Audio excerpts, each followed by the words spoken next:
Ek merk op dat jy al teen so 11 uur basies klaar gewerk is en dat jy vir 'n uur na lunch in die stoorkamer gaan nap.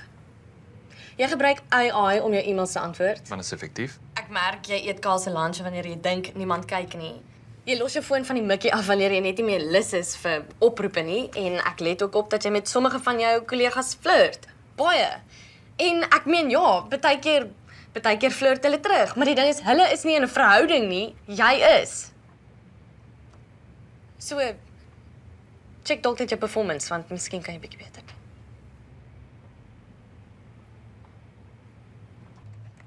Hey.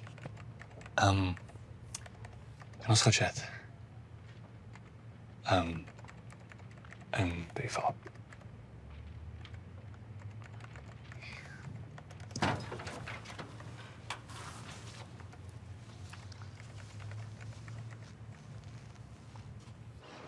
Aardeland, wil jy my vermoor? Nee.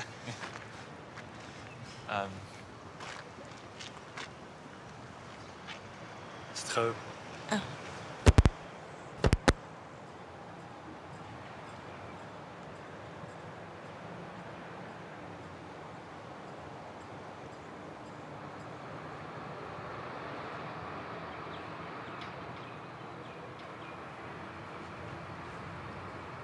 O, niks rarig nie. Hy het net gesê hy gaan 'n bietjie huis toe doen naweek.